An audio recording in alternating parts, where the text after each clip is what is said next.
Dear students, आज की इस वीडियो में हम सेमाफोर्स की नेक्स्ट 2 एप्लीकेशंस को कवर करेंगे, या हम ऐसा बोल सकते हैं कि नेक्स्ट 2 प्रॉब्लम्स जिनका सलूशन हमें सेमाफोर से मिलता है, उन प्रॉब्लम के सलूशन को हम आज की इस वीडियो में कवर करेंगे। तो प्रीवियस लेक्चर की अगर मैं बात करूं तो प्रीवियस लेक्चर में हमने सेमाफोर को बिल्कुल बेसिक से देखा और हमने ये देखा कि जो सेमाफोर्स हैं ये हमें 3 प्रॉब्लम्स के सलूशन प्रोवाइड करता है। सबसे पहला critical section problem, second order of execution among processes and third resource management. अगर हम सबसे पहले प्रॉब्लम की बात करें तो हमने प्रीवियस लेक्चर में क्रिटिकल सेक्शन प्रॉब्लम को सेमाफोर की मदद से सॉल्व किया, बाइनरी सेमाफोर को यूज करते हुए। आज की इस वीडियो में हम नेक्स्ट 2 प्रॉब्लम के सलूशन को देखेंगे कि सेमाफोर को यूज करते हुए हम नेक्स्ट ये जो 2 हमारे पास प्रॉब्लम्स हैं, ऑर्डर ऑफ एग्जीक्यूशन और मैनेजिंग रिसोर्सेज, इनको किस तरह से सॉल्व कर सकते हैं। अब पहली चीज जो हमको माइंड में रखना है वो ये है कि हमेशा ये जो सेमाफोर्स हैं इसके अंदर जो बेसिक कॉन्सेप्ट है वो ये है कि जब एक दफ़ा सेमाफोर के वेरिएबल को कोई वैल्यू हम इनिशियलाइज करवा देते हैं तो उसके बाद हम उसको एक्सेस डायरेक्टली नहीं कर सकते जैसे बाकी वेरिएबल को एक्सेस करते हैं, बल्कि 2 ऑपरेशंस उसके लिए हम यूज करते हैं जिनसे उसको हम एक्सेस करते हैं सेमाफोर के वेरिएबल को, जो हमने प्रीवियस लेक्चर में भी देखे। एक है जो पहला है वो है वेट और दूसरा है सिग्नल। इनके सैनोनिम्स भी मैं पिछली वीडियो में बता चुका हूं। इसके सैनोनिम्स जो है वो डाउन है, जैसे वेट का सैनोनिम है डाउन, इसी तरह से सिग्नल का सैनोनिम है अप। मतलब हम वेट की जगह पर यहां पर डाउन लिख सकते हैं और यहां पर अप लिख सकते हैं, पी लिख सकते हैं, वी लिख सकते हैं, नंबर ऑफ सैनोनिम्स हैं, लेकिन मैंने यहां पर वेट और सिग्नल को यूज किया हुआ है क्योंकि मोस्टली यही यूज होते हैं। अब हम सबसे पहली प्रॉब्लम को सॉल्व करने जा रहे हैं। तो सबसे पहली प्रॉब्लम है हमारे पास order of execution among processes. For example हमारे पास 3 प्रोसेसेस हैं, प्रोसेस नंबर 1, प्रोसेस नंबर 2 और प्रोसेस नंबर 3। मैं इन तीनों प्रोसेसेस को अपनी मर्जी से ऑर्डर के साथ जो है अपनी मर्जी के ऑर्डर के साथ एग्जीक्यूट करवाना चाहता हूं। मैं ये चाहता हूं कि सबसे पहले प्रोसेस नंबर 2 एग्जीक्यूट हो, उसके बाद प्रोसेस नंबर 1 और उसके बाद प्रोसेस नंबर 3 एग्जीक्यूट हो। लेकिन ये बात सुनने के बाद पहली बात जो हमारे माइंड में आती है वो ये आती है कि जो प्रोसेसेस एग्जीक्यूट होते हैं सीपीयू के पास, या जिन प्रोसेसेस को सीपीयू एलोकेट किया जाता है, वो सारे के सारी कहानी, वो सारे का सारा मेथड जो है वो डिपेंड करता है शेड्यूलिंग एल्गोरिदम पर। जो भी शेड्यूलिंग एल्गोरिदम वहां पर काम कर रहा है उसी शेड्यूलिंग एल्गोरिदम से ये डिसाइड होगा कि किस प्रोसेस को सीपीयू पहले मिलना है, किस प्रोसेस को बाद में मिलना है, किस प्रोसेस को कितने टाइम के लिए मिलना है, किसकी प्रीएम्पशन होनी है, किसकी नहीं होनी। लेकिन ऐसा है कि किसी एक सिनेरियो में सम टाइम ऐसा होता है कि एक प्रोसेस की आउटपुट दूसरे प्रोसेस की इनपुट बन जाती है, दूसरे प्रोसेस की आउटपुट तीसरे की इनपुट बन जाती है। लेकिन ऐसा हुआ कि जिसकी आउटपुट जो है उसने इनपुट बनना था उसके पहले दूसरा प्रोसेस एग्जीक्यूट हो गया, तो हमारे पास जो रिजल्ट है वो हमें रॉन्ग मिलता है। तो किसी ऐसे सिनेरियो में हमें प्रोसेसेस को एक स्पेसिफिक ऑर्डर में एग्जीक्यूट करवाना होता है जहां पर शेड्यूलिंग एल्गोरिदम काम कर रहा हो। हम ये चाहते हैं कि अगर प्रोसेस सीपीयू के पास चला भी गया तब भी वो अपनी एग्जीक्यूशन जो है वो कंप्लीट नहीं कर सके। वो कैसे होगा? वो सेमाफोर की मदद से। अब मैं इस तरह से चाहता हूं कि पहले P2 एग्जीक्यूट हो, फिर P1, फिर P3। तो हमने इसको जो है देखते हैं कि किस तरह से सेमाफोर इस प्रॉब्लम को सॉल्व करता है। तो मैं यहां पर लिख रहा हूं जी, सबसे पहले है प्रोसेस नंबर 1, इसी तरह से दूसरे नंबर पर है प्रोसेस नंबर 2 और इसी तरह से है प्रोसेस नंबर 3। हमने इन दोनों ऑपरेशंस को यूज करना है, लेकिन हमने सबसे पहले ये जो सेमाफोर का वेरिएबल है इसको इनिशियलाइज करवाना है। याद रखिए, हमने जब सेमाफोर के वेरिएबल को इनिशियलाइज करवाना है तो हमने सबसे पहले माइंड में रखना है कि हम प्रॉब्लम कौन सी सॉल्व कर रहे हैं। क्रिटिकल सेक्शन के प्रॉब्लम में हमने उसको 1 से इनिशियलाइज करवाया, लेकिन यहां पर हम उसको किससे इनिशियलाइज करवाएंगे, 0 से इनिशियलाइज करवाएंगे। जब ये पूरे का पूरा काम करेगा फिर हमें पता चल जाएगा कि हमने इसको 0 से क्यों इनिशियलाइज करवाया।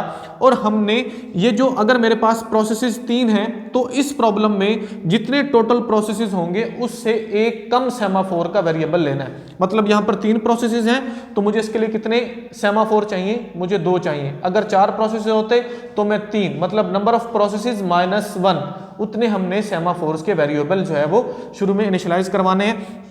तो मैं क्या करता हूं, मैं यहां पर 2 वेरिएबल ले लेता हूं। एक है जी S1 जिसको मैं 0 से इनिशियलाइज करवाऊंगा, और दूसरे नंबर पर है S2 जिसको मैं 0 से इनिशियलाइज करवा देता हूं। तो अब जो सेमाफोर का वेरिएबल S1 है उसके अंदर भी 0 और S2 के अंदर भी क्या आ गया, 0 आ गया। मैं ये चाहता हूं कि जो प्रोसेस नंबर 2 है ये सबसे पहले चले, प्रोसेस नंबर 1 और प्रोसेस नंबर 3 पहले नहीं चले।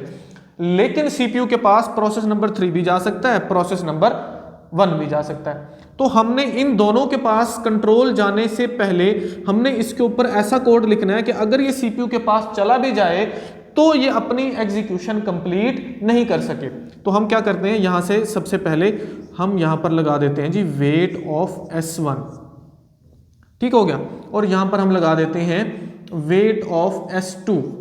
अब ये दोनों वेट, ये जो दोनों ऑपरेशंस हैं हमने इसके ऊपर लगा दिए। फॉर एग्जाम्पल इसको पहले समझिए, सीपीयू के पास प्रोसेस नंबर 1 जाता है तो इसकी एग्जीक्यूशन से पहले ये वेट ऑफ S1 वाला कोड एग्जीक्यूट होगा। वेट ऑफ S1 को हम यहां से देख लेते हैं कि काम क्या कर रहा है ये। वेट ऑफ S की वैल्यू इस टाइम क्या है, 0, हमने पहले रखवा दी। S इज लेस देन और इज इक्वल टू 0, क्या हो गया, ट्रू हो गया। तो इस ट्रैप में फंस गया, इसने आगे जाना ही नहीं है। जैसे इस ट्रैप में फंसा रहेगा तो चाहे ये सीपीयू के पास भी है यही कोड चलता रहेगा, ये चलेगा ही नहीं। यही काम यहां पे हो रहा है। मतलब इन दोनों के पास तो अब सीपीयू नहीं जा सकता। कॉन्टेक्स्ट स्विचिंग के बाद या जैसे कैसे बारी पहले किसकी आएगी, P2 की आएगी। अब मैं ये चाहता हूं कि जब ये P2 एग्जीक्यूट हो तो इसके बाद कौन सा प्रोसेस एग्जीक्यूट हो, P1। थोड़ा सा लॉजिक हमने यहां पर लेकर आना है। तो हम क्या करते हैं जी, यहां पर एंड करवा देते हैं, सिग्नल लगा देते हैं इसके एंड पर, और सिग्नल किसका लगाएंगे, उस सेमाफोर का जिसने नेक्स्ट चलना है। तो यहां पर हम क्या करते हैं जी, सिग्नल ऑफ S1। तो सिग्नल से क्या होता है, उसके अंदर जो उसकी वैल्यू है वो चेंज हो जाएगी। अगर ये 0 था यहाँ पर तो सॉरी, पहले अगर S1 0 था तो वो क्या हो जाएगा, 1 हो जाएगा, ठीक है, क्योंकि सिग्नल ने 1 का इंक्रीमेंट करना है। ओके हो गया जी। अब यहाँ से प्रोसेस आएगा, ये जब एग्जीक्यूट होगा, इन दोनों में तो जा सकता नहीं, वो यहाँ पर आएगा। जैसे ही एग्जीक्यूट होगा तो S1 में 1 का इजाफा हो जाएगा। फॉर एग्जाम्पल S1 में 1 का इजाफा हो गया और टर्न किसकी आ गई, प्रोसेस नंबर 3 की। तो ये चल सकता है, ये नहीं चल सकता क्योंकि S2 के अंदर क्या पड़ा हुआ है, 0 पड़ा हुआ है। जैसे ही बारी आएगी घूम फिर के S1 की तो S1 जो है ये एग्जीक्यूट हो जाएगा। तो जैसे ही एग्जीक्यूट हो S1, उसके बाद P1 चलेगा। P1 के बाद हम चाहते हैं कि कौन सा चले, जो वेट ऑफ S2 चले। तो हमने यहाँ पर S2 का सिग्नल लगा देना है। तो हम यहाँ पर लगा देते हैं सिग्नल किसका, S2 का। और ये हमारे पास एक पूरे का पूरा जो लूप आप बोल सकते हो ये बन गया। अब उसी तरतीब में ये प्रोसेसेस चलेंगे जिस तरतीब में हम चाह रहे थे। चेक करते हैं जी। सबसे पहले टर्न आया किसका, P1 का। P1 जब यहां पर आया तो यहां पर फंस गया।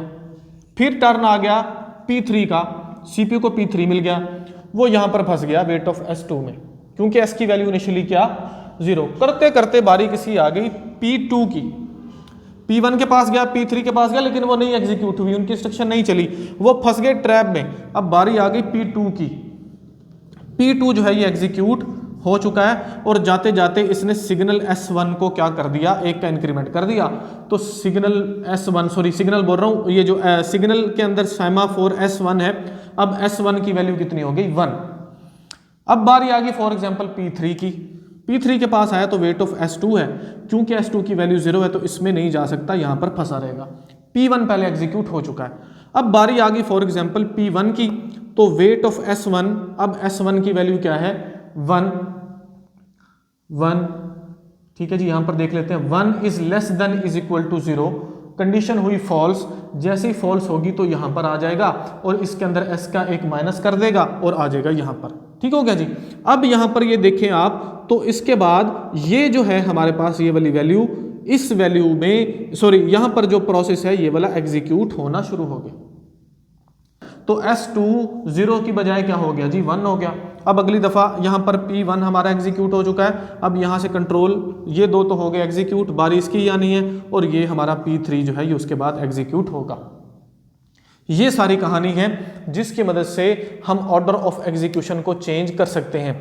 दो चीज़ें माइंड में रखोगे कि जितने नंबर ऑफ प्रोसेसेस हैं उसमें से एक माइनस आपको जो है वो सेमाफोर को लेना है। जितने मर्जी प्रोसेसेस हों आपने थोड़ा सा इसको लॉजिकली देखोगे आपको फ़ौरन से समझ आ जाएगा, कोई इतनी मुश्किल बात नहीं है। मोस्टली इससे क्वेश्चन उठाया जाता है, इससे जो है कुछ ऐसी डायग्राम दे दी जाती है कॉलेज यूनिवर्सिटी के एग्जाम में जिसमें आपको जो है सेमाफोर को चलाना होता है यहाँ पर उनके ऑर्डर के मुताबिक, जिस ऑर्डर में भी वो चलाना चाहते हैं। तो ये था हमारे पास फर्स्ट प्रॉब्लम। अब हम नेक्स्ट प्रॉब्लम को कवर करते हैं जो कि है मैनेजिंग रिसोर्सेज।